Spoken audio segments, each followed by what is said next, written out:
Realme Buds Wireless 5 ANC not connecting to Samsung. If the Bluetooth earbuds device is not showing up, then reset your Bluetooth earbuds device.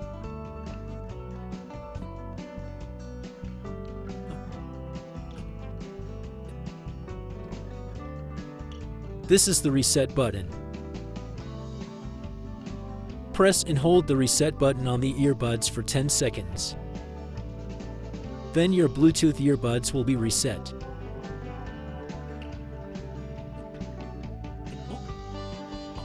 Now your Bluetooth device is showing up on Samsung. Now connect your Bluetooth device and enjoy the music.